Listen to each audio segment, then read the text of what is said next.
Taip, tikrai vakar buvo įspūdinga ir nuotykių kupina diena. Dykumoje ir kopose ir ant smėlio. Šiandienagi yra nauja diena ir aš sveikinuosi su jumis iš Tanhyro miesto, berods tai vadinasi ir Tinhyro. Ir šiandieną bus visiškai kitokia diena. Paliksime kopas truputėlį šone kelioms dienoms, o šiandien leidžiamės į kalnus.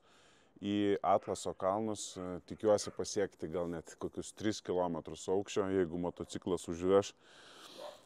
Maršrutas drieksis grinai kalnų keliais, bus kalno kirtimas, man atrodo, bus maršrutas, kuriuo esu bandęs važiuoti su mašina prieš keletą metų. Nesibaigė geruoju, teko apsisukti, tai dabar nusprendžiau įveikti tą maršrutą. Žodžiu, tuo aš valgysiu savo visokius tenai suktinius, o dabar kviečiu į žemėlapių kambarį. Taigi vakar mes startavome nuo Orijono miesto ir pasiekėme Čiagi kopas ir Merzaugos miestelį, užpylėme kuro ir šovėm į vakarus per dykumą, per TMT Trans Moroccan Trail maršrutą, kuris buvo ganėtinai nelengvas, bet labai įdomus ir gražioje gamtos apsuptyje. Vėliau pasiekė plentuką, dar keliasdešimt kilometrų ir atvažiavome į šitą puikų saulėtą miestą. Pavalgau, išgeriu arbatos ir į kelią. Važiuojam.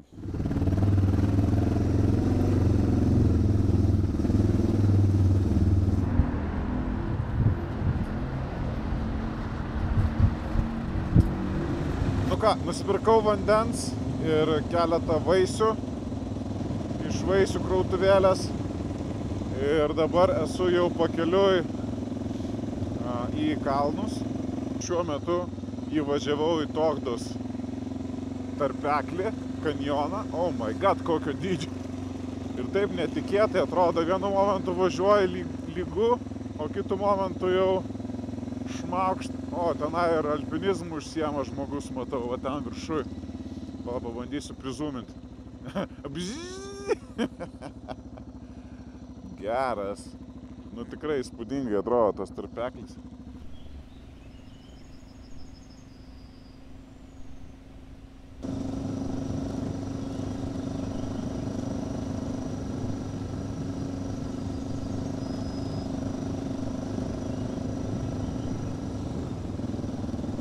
Labadiena, sveikinuosi su motociklų inžinierių būrelio entuziastais. Pasidalinsiu šiokią tokią problemėlę.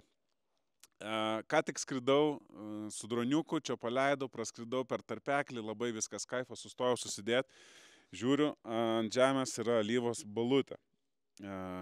Pasižiūrėjau, iš kur čia teka, galvojau, ar tik nebus problemėlė, nes vakar važiuodamas kelis kartus esu dugnu pasiekęs akmenis. Ir dar pamenu, kažką sakiau iš temos, tikiuosi, kad nebėga alyva. Tai pasirodo, bėgo alyva visą tą laiką. Yra toks varžtas, kuris tenai kažką ant įtempimo laiko, tai gavau aš turbūt smūgį į jį ir jisai šiek tiek atsisuko, kad per jį leido. Dabar aš su repliam jį šiek tiek priveržiau, kaip ir nebelaša. Bet pavertus motociklą, alyvos langelėje neatsiranda. Tai yra problema gan didelė, man reikia skubiai važiuoti atgal į miestelį. Tiesa, čionai miestelis ganėtinai netoli yra už keletos kilometrų. Tikiuosi tenai rasti kažkokios alyvos, iš tikrųjų nesvarbu. Esu iš tą motociklą pilęs, ko tik tai papuola, buvo ir ten 20 V50 ir dabar šiuo metu yra nutiesa motulis, bet 15 V40, ne 10. Ir esu mašininių ten pripylęs, gal esu dar tik tai nepylęs šitos transmisijos alyvos, bet iš tikrųjų važiuoja su visom alyvom kuo puikiausiai. Taip, kad aš dabar nebūsiu išrankus, gausiu 2 litrus alyvos ir džiaugsiuos, bus kaip tik 3. keitimas po sankabos sudeginimo. Taip, kad variklis bus visas švarus, jokių frikcinių medžiagų, jokių aliuminio skiedrų, viskas bus kaifas. Žodžiu, važiuoju kuo greičiau į miestelį. Taigi, bandau surasti kažkokį tai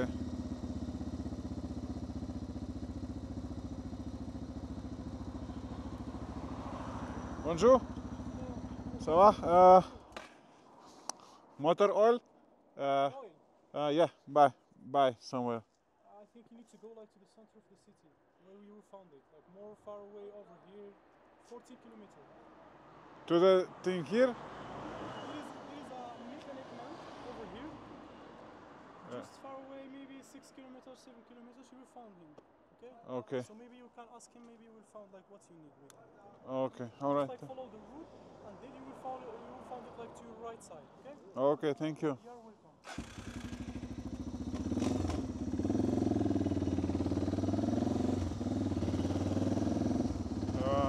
6 kilometrai. Nu tiek, galim sau leisti. Jeigu gadint, tai gadint, žinai, vieną kartą gyveni. Understand? You speak French, no? No. Me not speak more English. Just little. Yeah, no score. it's okay. No, go in score from long, go to English. Moment. See, I have one person. Okay. Friend for me. Possible go into the total or class. Understand? 2 liters complete. وقت اللي كان زيتها شري فيها.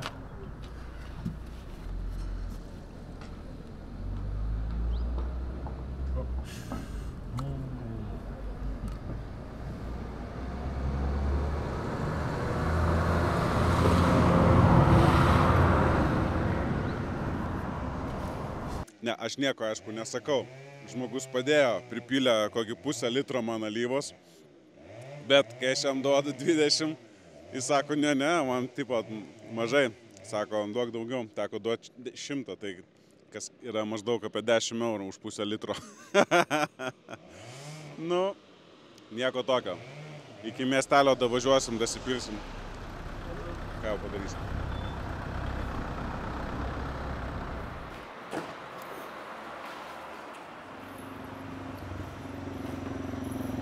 Taigi 2 litrai alyvos kainavo 14 eurų, vieną prisipyliau iki viršaus, antrą įsidėjau į krepšį, mažą ką, gal dar prireiks ir galim tęsti, kur mes ten baigiam. Kadras iš viršaus, važiuojam, tarpeklis, labai gražu, gamta, raudonos uolos, fantastika. Už 20 km bus nusukimas į kairę. Įvažiuosim į šitų kalnų masyvą, kirsime jį ir išvažiuosim į kitą pusę, kur įsiliesime į Trans-Moroccan Trail maršrutą.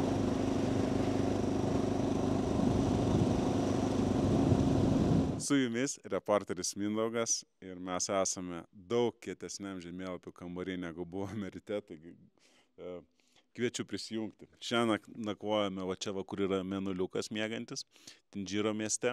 Vėliau pajudėjome link Tothos tarpeklio. Maždaug čia aš supratau, kad mano alyva yra pasibaigus. Taigi atgal nusileidau čionai, man pripylė pusę litro. Čia grįžau, nusipirkau dar 2 litrus. Vieną pripyliau, vieną pasidėjau ateičiai. Ir vėl grįžau. Dabar šiuo metu esame tam Tatūš miestelėje. Ir čia yra istorija tokia. Kažkada anksčiau su Dovilė ir su Citroen Elize mes važiavome šituo keliu ir nusprendėm prasukti į šitą. Deja, kelionė baigėsi čia, teko apsisukti grįžti, nes buvo nepravažiuojama automobiliui. Dabar aš nusiteikęs įveikti šitą maršrutą, pradedant nuo šitos pusės. Šitas kelias naudojamas daugiausiai sunkvežimiams. Dalis jo yra šiek tiek atnaujinto, dalis yra vis dar gruntinis, sudėtingas turėtų būti maršrutas. Čia maždaug 40 km yra ir rodo, kad bus pasiektas 2,8 km aukštis. Tai tikrai nekantrauju išbandyti, sugrįžti ir įveikti šitą maršrutą. Važiuojam.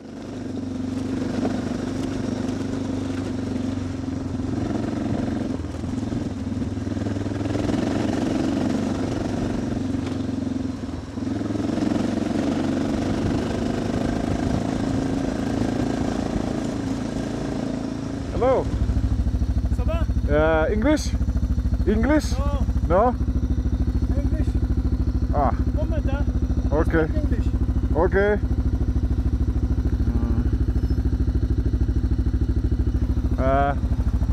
Imilchil? Emil? Imilchil? Emilchil, ja. Huh? Ja. Good? Ja. Okay. Merci.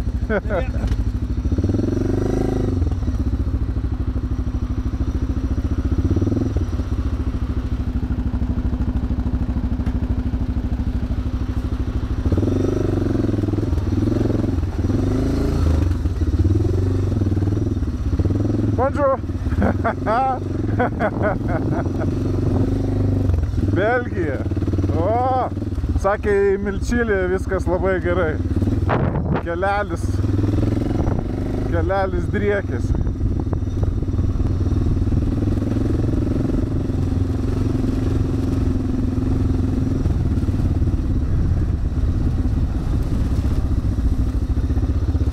Jeigu va nuo tenai matau asfaltas prasidės, taip ir žinok. Taip ir žinok.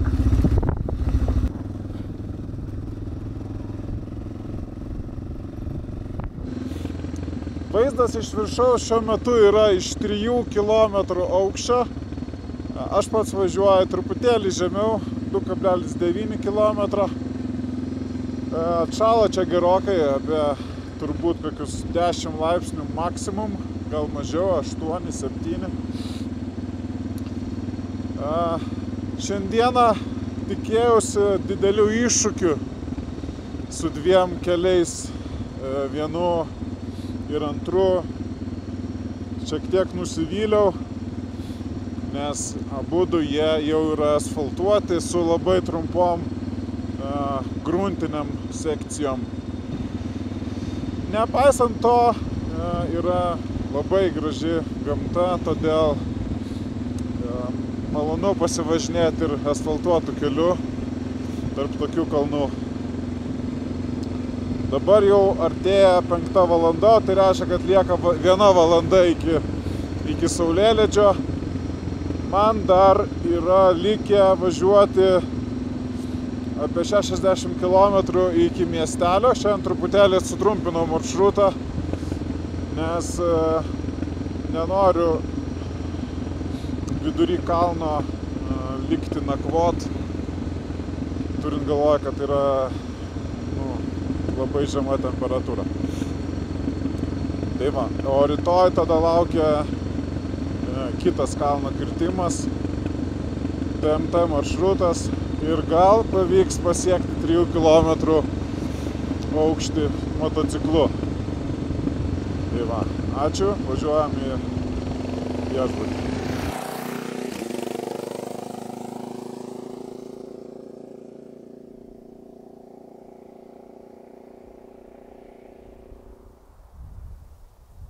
Labas rytas, sveikinuosi su jumis iš Imilčil miestelio.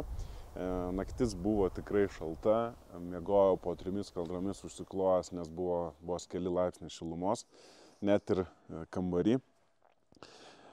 Šiandieną yra pusiaukelė šitos kelionės, bent jau laiko atžvilgių, kilometrais gal truputėlį dar ir trūksta iki pusiaukelės, o gal jau ir pusiaukelė, sunku pasakyti. Šiandieną nusimato 260 km kalnais. Judėsiu į vakarus ir turėčiau kirsti keletą kalnų apie 3 km aukščio. Šiuo metu esame 2 km aukštė. Šiandien vakare turėsime slaptą svečią, prisijungs prie mūsų Vytis iš Marakešo atvažiavęs kažkokių paslaptingų išsinuomotų motociklų. Ir nuo rytojaus mes su juo kartu judėsime vėl per kalnus, kirsime 3 km pesą ir judėsime žemyn į pietus link dykumos, link ir iki ežero. Žiūrėsim, ar jisai yra dabar sausas, ar jis dabar yra šlapias, ar tiesiog purvas, tai nuotykiai laukia. Tai kviečiu į žemėlapių kambarį ir važiuojam. Vakar startavome Tindžiro miestelėje, turėjome pavažiuoti į priekį, po to grįžti atgal, nes alyva pasibaigė ir vėliau vėl judėjome per kanjoną. Tada buvo nusukimas tikėtasi iššūkio, važiuojant sudėtingų kelių, nesigavo. Antras planas važiuoti kitų sudėtingų kelių, irgi nesigavo, abudu yra išasfaltuoti. Taigi, užbaigiau kelionę į Milčilio miestelėje. Ir šiandieną planas važiuoti į vakarus, kaip sakiau, į kažkokį Baldūn miestelį. Nepamenu tiksliai.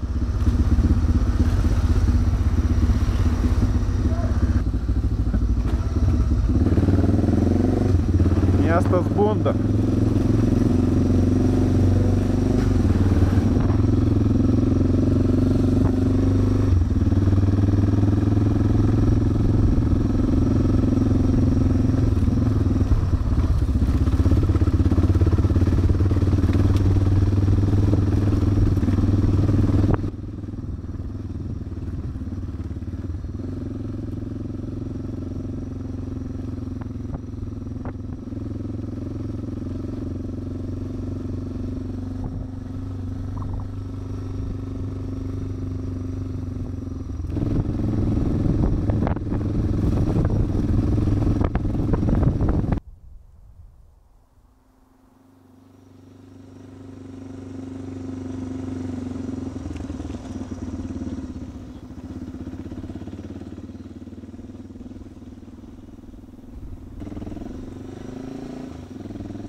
Pardon.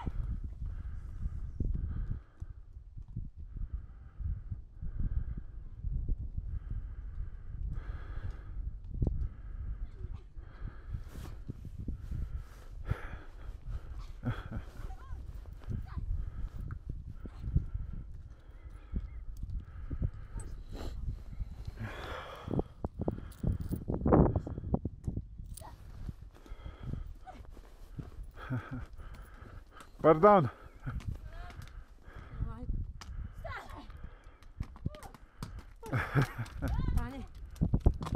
Money? I can give you money. A little bit, okay? Nedaug. Aš tik tiek turiu. Imkit.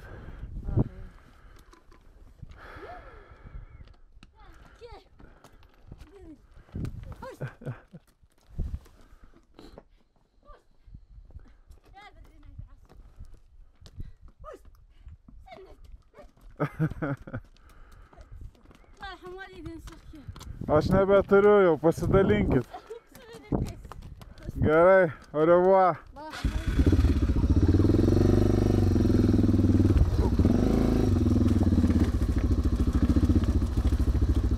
Money.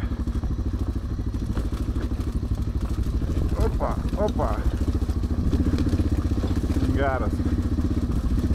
Pradžiai buvo tokia trankvilinis slėnis. O dabar įvažiavau į upės vagą, tokia biški trial zona. Asiliukai bijo motociklo.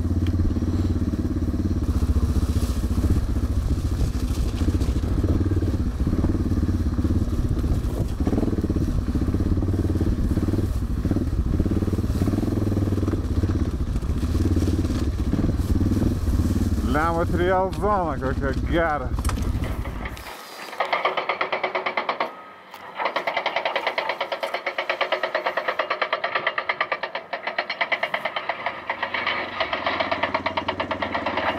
Tai dar paantrino man žmogus vietinis, kad pro čia nepravažiuosi. Neaišku, kiek laiko. Gal šiandien, gal ne šiandien. Todėl aš negaiždamas laiko važiuoju atgal į Imilčil miestelį, o nuo tenai plentuku iki susitikimo vietos su laidos svečiu. Linksma. Galėjau pasakyti ten ant kalno. Nu, kažką rėkia iš tikrųjų.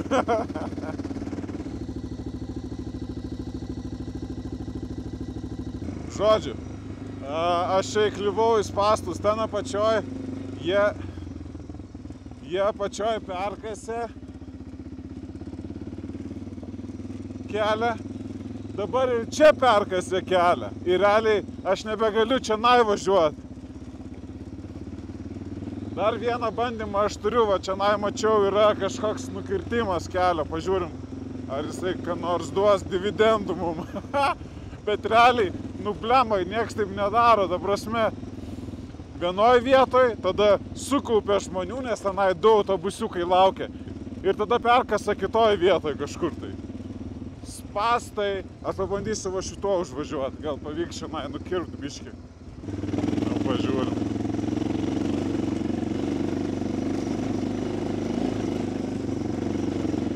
Prašau, pavyko apvažiuoti man juos. Taigi, pavalgęs, užsipylęs kuro, teko važiuoti visai per kitą pusę. Google'as sakė, kad 200 km užtruks 6 valandas. Bandžiau važiuoti įmanomai trumpiausių kelių, viską ten nukirsdamas per visokias gyvenvietės ir šunkelius. Kokius 4 kartus Google'as sakė, Mindaugai, važiuok per šitą kelią, tikrai bus greičiau, bet aš atsisakiau ir aš nesuklydau. Pati kiečiausia, bent jau iki dabar, kelionės vieta buvo Asif Melul Piste.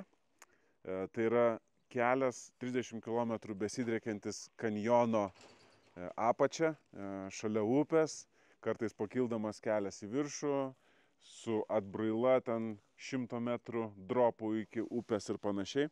Vėliau išvažiavau į plentuką, dar 80 km dar važiavau kokias 2,5 valandos ir atvažiavau iki Tabant miesto, kuriame susitikau su Vyčiu. Dabar jau yra kita diena ir mes sveikinamės su jumis iš Tabant miestelio. Šiandieną mes turime mūsų slaptą svečią Vytį ir jo ypatingąjį Yamaha motociklą, kuris pristatys tikiu. Šiandieną maršrutas drieksis kalnais, pasieksime 3 km atskaitos tašką ir vėliau leisime žemyn link Enkop miestelio. Pristatyk motociklą ir važiuojam. Duo, palauk, prizūminsim.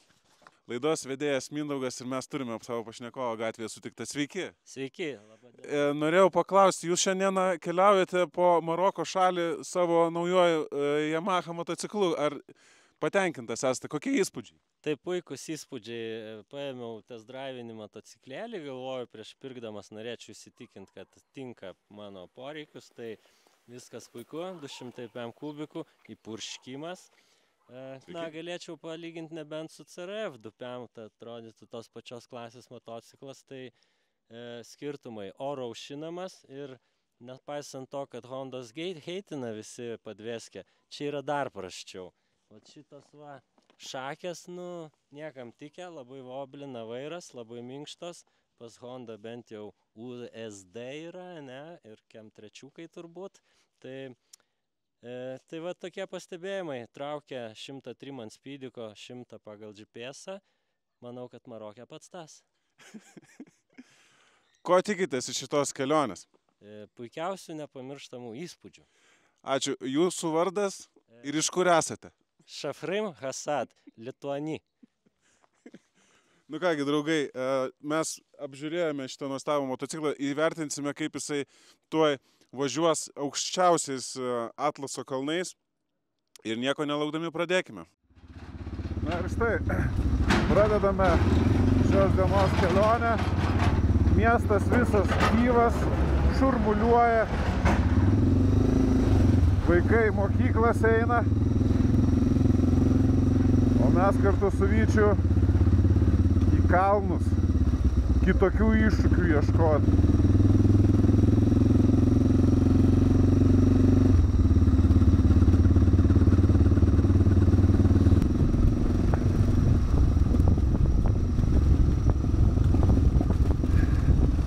Taip, šiuo metu esame maždaug 2,9, o aukštie tie kalnai tolumoje, jie yra, viršukalnės yra 3,7, 3,8 va tenai. Jo, tokio aukščio mes aišku nepasieksim. Mes dabar nusileisim į šitą slėnį ir tada... Nieko, Vytis šiek tiek nuvirto, bet net nepalėtė bako, tas motociklas labai yra visas kūdas. Nepasėmiau tik tai šitų lipdukų, Vyti. Tai užklijuoju tau tokį skaitmeninį vieną. Pam!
Na ir štai, mes pasiekėme greičiausiai šitos visos kelionės, o galbūt net ir viso mano važinėjimo su motociklu aukščiausią vietą. Kiek tau rodo dabar liko ten? Kažkas daugiau negu 3 km tiksliai, nes kelio yra aukščiausia vieta 3 km 6 metrų. Mes čia dabar užvažiavom dar aukščiau, čia greičiausiai yra 3 km 80 metrų. 3,80. Užvažiavę į aukščiausią kalną, pasileidome žemyn iki pat Ameigag miestelio ir tokio pat pavadinimu upės. Bandžu, šiuo metu važiuojame upės vaga. Jo, nežinau, kada čia paskutinį kartą buvo vandens, viskas sausa, gražu, taip pat šitą upę naudojasi ir kiti dalyviai eismo, viešasis transportas, susisiekimo paslaugos. Upės vaga važiuodami pasiekėme Ameigag tarpeklį, labai nuostabus, įspūdingo grožio tarpeklis, kurio pavyko pasivažinėti. Prašau, kviečiu ir jūs kartu su mumis pravažiuoti šiuo tarpekliu.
Dabar mes jau pavalgiam pietų, sudaužėme arbatos taurę ir esame šitame puikiame Nkob miestelyje. Turbūt ne toks pavadinimas, nes mes dabar važiuosime į Nkob miestelį dar 100 km vaizdingų maršrutų ir ieškosime nakvynės. Man reikėtų atlikti servis zoną, kai ką pasitaisyti, kai ką ne. Ir tai va, tai neužbėgsiu įvykiam už akių, važiuokime.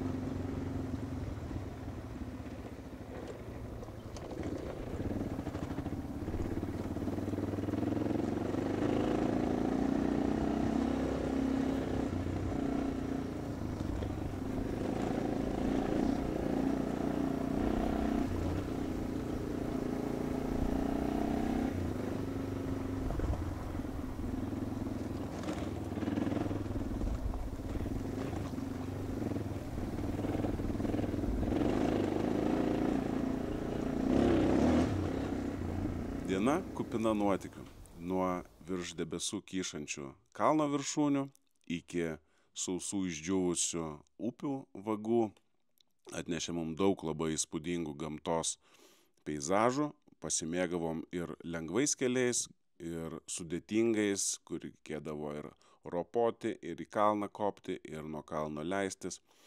Tikrai paliko daug gerų įspūdžių. Šiandieną sveikinuosi su jumis iš Nkob miestelio. Pusryčiaujame kartu su Vyčiu ir šiandieną laukia mūsų kelionė į Iriki nacionalinį parką, Iriki ežerą. Pasižiūrėsim, ar jisai yra išdžiūvęs, ar jisai vis dar reikalinga bus mums valtis jį pervažiuoti. Taigi pusryčiaujame, turėsiu šiek tiek tokį serviso kampelį pasidaręs, bet truputį vėliau. Dar gal pakviesiu į greitąjį žemėlapių kambarį. Arbatos. Papildyti. Va, atvažiavom va čia iš Baudanė miestelio iki čia. Čia Enhancas toks, žinai. Ir po to per Masyv de Sachro važiavome, kirtome. Čia buvo tikrai įdomu, kanjonai dideli kaip Amerikoje. Iki Nkob miestelio. O šiandien šausim plentukų, šiek tiek stūpysime kelią iki Prozagorą, iki va šito, kaip ten minėjau, Taguinytę. Ir tada šausim į šoną. Čia yra kopos, Sendiunsai, taip ir pažymim. Čia yra ežeras. Bandysim kažkur va šitoje vietoje nakvoti. Planas toksai. Bendrai šioje kelionėje įvairiose servizonose buvo atlikta gausybė darbų. Visų aš tikrai net neprisiminsiu, bet galiu paminėti keletą. Pavyzdžiui, sankabos ašelis riebokštis, spidometro trosas, stabdžių kaladėlės priekinės ir galinės, ratų guoliai priekiniai ir galiniai, alyva, alyvos filtras, veidrodėliai, stabdžių skystis, padangos priekinė ir galinė, kameros priekinė ir galinė, akumuliatorius tik priekinis, alyva, alyvos filtras, sankabos, stabdžių kaladėlės priekinės ir galinės, oro filtras, grandinė, žvaigždutė, alyva, ratų guoliai priekiniai ir galiniai, posūkiai, rankų apsaugos, alyva, karburatoriaus dalis, rato stebulė, alyva, na ir dabar stabdžių kaladėlės priekinės. Sąrašas tikrai netrumpas.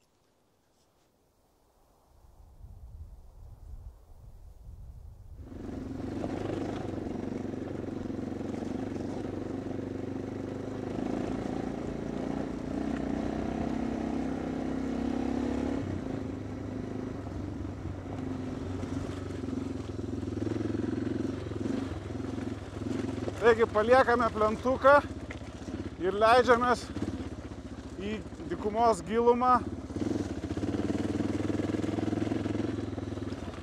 Civilizaciją išvysim jau tik rytoj.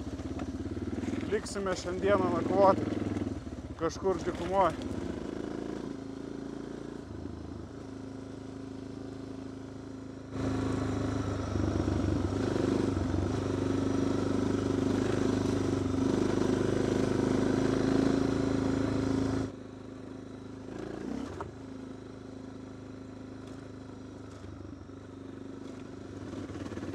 Iš tikrųjų, kažkoks hipnotizuojantis, užburiantis vaizdas, nes jau kurį laiką važiuojame nesikeičiančiais akmenų laukais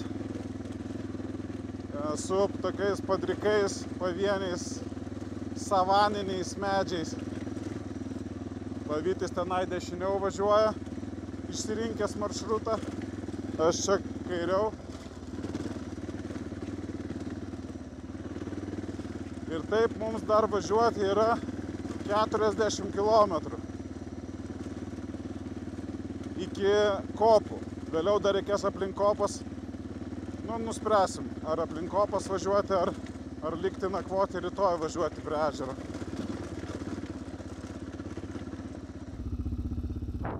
Ir nereikia į Kauno zoologijos sodą važiuoti. Užtenka 3000 km.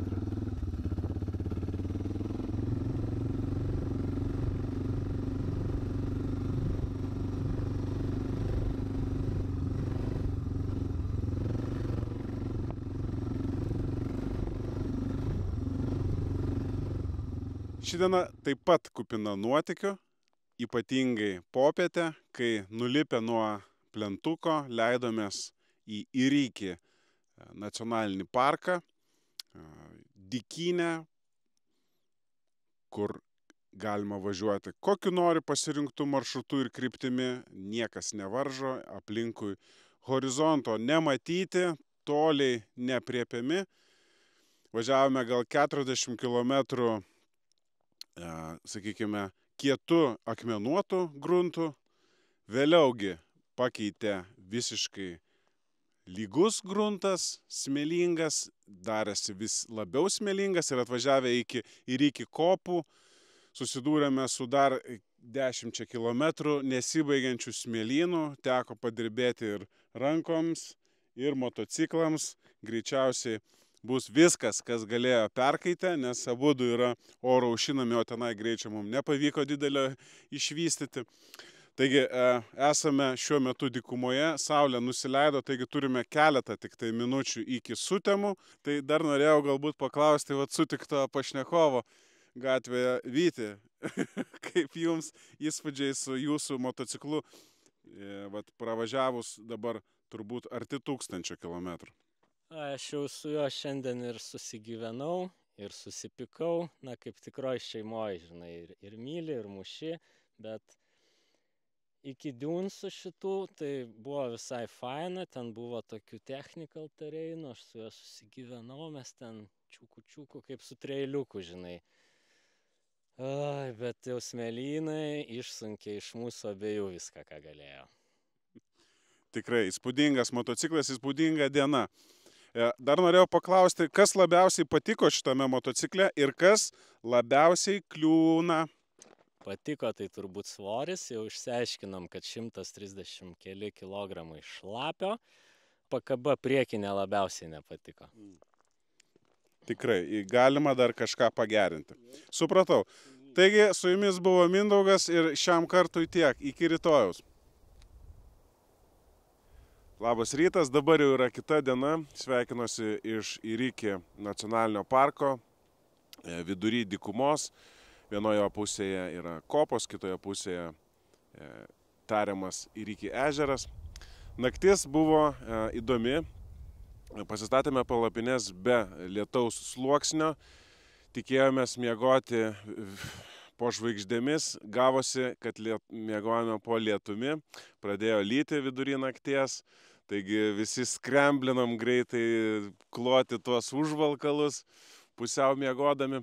Linksma buvo, po to užmygom antrą kartą, prasidėjo haliucinacijos dykumos.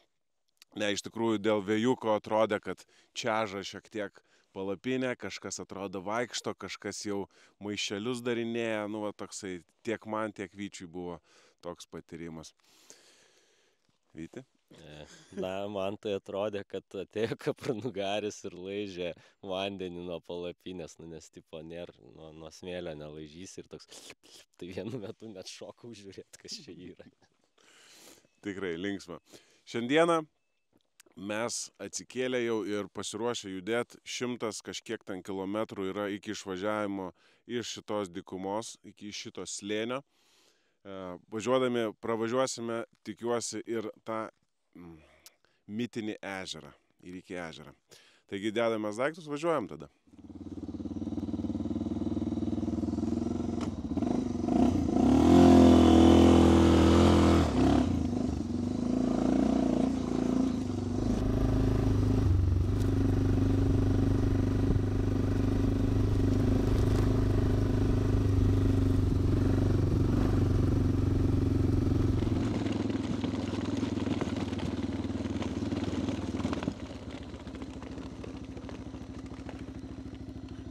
Žiūrėk, kokio dydžio šitie kaip plytelės, o apačia irgi sausa.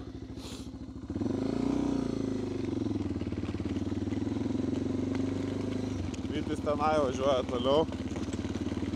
Nu, mums vis tiek va tai jokio skirtumo, kur konkrečiai važiuosi.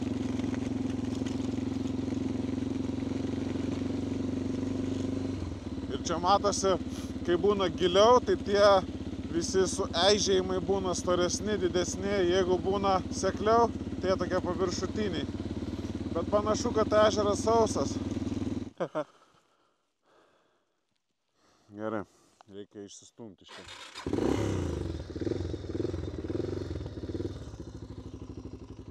Taigi lėkėme dykumą, kiek įmanydami. Tolumoje pastebėjau lyg miražą, lyg kažkas tviska blizga. Pasirodo, tenai buvo ežeras, tas ežeras, prie kurio mes ir važiavome, ir aš sumažinau greitį ir įnėriau į tokią molėtą, dumblingą terpę, kur motociklas iš karto užbuksavo, teko suktis atgal ir šiaip netaip išsiropščiau. Dabar, aišku, motociklas visas aplipęs moliais, bet tiesiai važiuoti negalime, nusprendėme daryti kitaip. Nusprendėme atlikti užduotį, kažkokią tai palyginimąją užduotį ir geriausiai būtų tą padaryti start-stop rungtyje. Tai reiškia, kad mes nuo start vietos po vieną įsigazuosime iki 50 ir turėsime staigiai sustoti kuo greičiau. tą atstumą palyginsime ir išsiaiškinsime, kuris motociklas labiau tinka Iriki dykumai. Ar Yamaha XT 250, ar Suzuki DR 650. Važiuojam. Pirmasis Vytis. Na ką, tuoj startuosime. Turiu visus šansus, nes pas Mindaugą guoliai molių užkimšti. Taip, jau rodo liuksą, jau galima.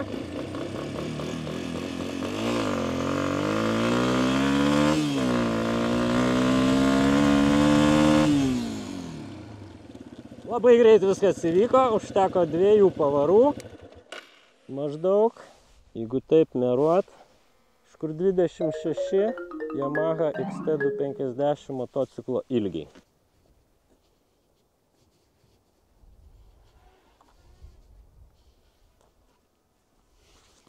Na kągi, mano eilė.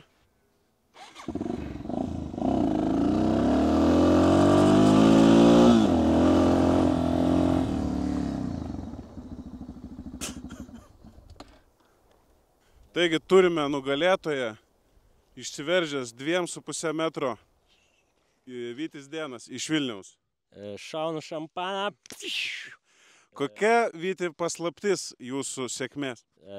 Buvau susikoncentravęs į tikslą, lengvas motociklas, aiškus protas.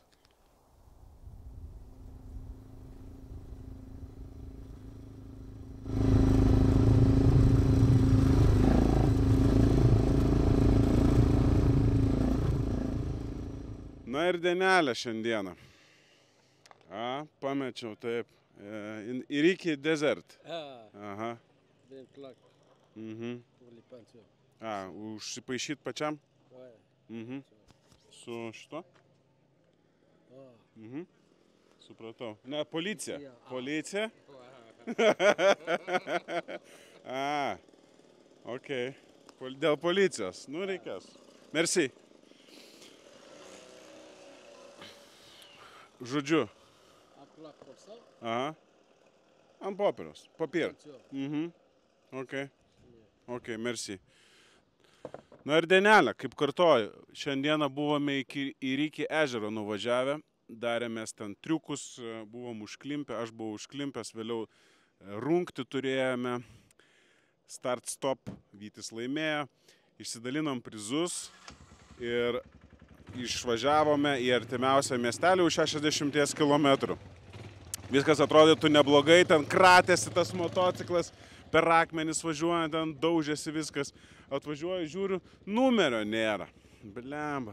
Pavalgiam ir atgal iki pat ežero šiam kilometrų ir šiam kilometrų atgal tais pačiom kratalinėm. Neradau aš numerio, radau savo pamestas šiukšlės iš vakar, parsivežiau.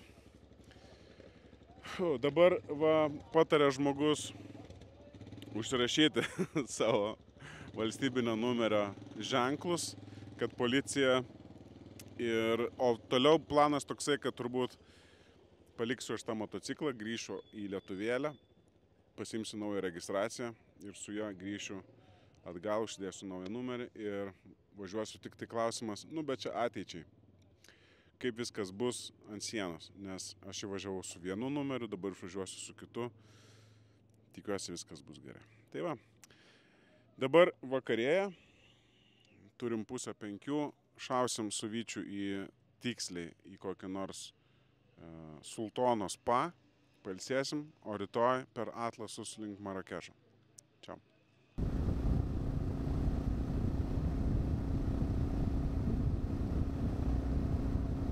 Po 160 km važiavimo prie minusinės atrodytų temperatūros mes tenai viską darėm, ir atsitupimus, ir prisilenkimus. Atvažiavome į miestelį pavadinimu Uodivai, apsistojome nakčiai. Šiandieną jau yra kita diena, sveikinuosi iš to paties miestelio. Ruošiamės daiktus, užvažiuosime kurą, užvažiuosime nusiplauti motociklų ir judėsime Marakešo link, kirsime Atlaso kalnus, 2 kilometrai su trupučiu aukščio, turėtų būti gražus, jie šiek tiek vis tiek kitokie, šitie yra High Atlas Mountains.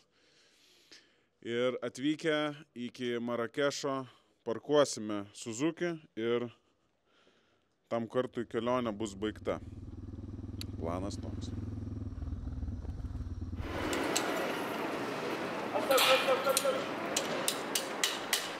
Nespėjome išvažiuoti iš miesto, jau sustojome paskutiniam servisui, pasikeitėme alyvas, susitepėme grandinės, prisiveržėme varžtus, susimokame pinigėlį ir keliausime į Marakešą.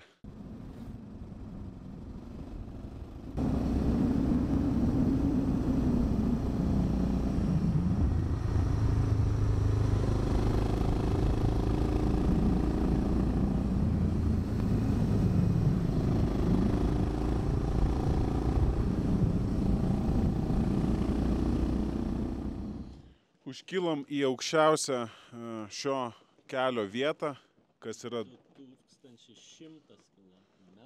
2100 km. Užkasime truputėlį ir leisimės žemyn. Lieka 130 km. Statysiu motociklą ir pereisime prie įdomiųjų faktų. Bet prieš tai vakar mes iš Rykį dykumos išvažiavom. Merci. Tada išvažiavę iš tenai, nuvažiavom iki miestelio, pernakvojame šiandieną, kylam į viršų. O, visai neteisingai nupaišiau, gerai, nesvarbu. Va tai vat, ir tada kylam į viršų link Marakešo. Šiuo metu esame čionai. Šiandieną mes pasieksime Marakešą, paliksime motociklą ir kelionė tuom ir pasibaigs. Tai tokios tokelės su žemėlapiu. Kviečiame prisijungti prie stalo. Skanaus. Skanaus. Atrodo, tu jau ranka gali pasiekti savo finišą ir tada taip nutinka, kad tu pagauni vinį ir praduri padangą. Gerai, kad viskas įvyko saugiai, tačiau vidury kalnų kelio sustojau. Bandėme pripūsti pradžiai, žinoma, bet pripūsti nepavyko, teko nuimti ratą ir Vytis kartu su dėduku vežė į gretimą miestelį, sakė, kad rado vinį. pakeitė kamerą, sumontavo, pripūtė, dabar va, baigiam sudėti, draugai padeda viską sumontuoti. Svarbiausia, kad problema yra įveikta ir galima bus tęsti kelionę. Spėjom, šiaip netaip atvažiavome į šitą nuostabų viešbutį, kuris yra šiaip jau slaptas, jis nėra nei bookingė, nei kitose portaluose. Čianai atvažiuoja, sakykime, motosporto entuziastai ir čianai priėmė mano tą Suzuki. Jisai liks kokiem 5 mėnesiam, nes per 6 mėnesius turi išvažiuoti iš šalies. Tokios taisyklės yra. Tai tuom ir baigėsi šitą kelionę. Labai malonus tas Paulius, jį taip galima būtų išversti vardą, priėmė tą motociklą, pavaišino alumi, atsigėrėme, truputį pasišnekučiavome, kiek leido Google Translate'as ir gestikuliavimas. Ir dabar mes visada važiuosime iki Marakešo, čia yra apie 30 kažkiek kilometrų. Galbūt dar papasakosiu įdomiąją statistiką, bet tai padarysime gal nuvykę tenai, nežinau, pažiūrėsim. Tai va, tai ačiū, kad buvote kartu ir iki kitų kartų.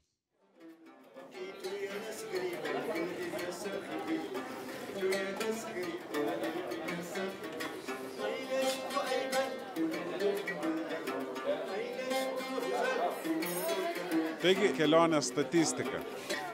Šitoj kelionėje 4 kartus pyliausi alyvą. Vieną kartą dėl to, kad jinai slapta išbėgo. Taip pat vieną kartą taisiau pradurtą padangą ir taip pat vieną kartą pamečiau valstybinį motociklo numerį. Šitoje kelionėje pravažiavau beveik 2900 km. Iš viso šitoj nuotykiniai kelionėje bendrai pravažiavau truputį daugiau nei 12 000 jau kilometrų. Šitoj kelionėje kūrui ir alyvai sunaudojau, išleidau maždaug 300 eurų, kitus 400 išleidau nakvyniai, maistui ir kitiem visokiam dalykėliams. Tai tokia įdomioji turbūt yra statistika. Palieku jūs su daina ir iki kitų kartų.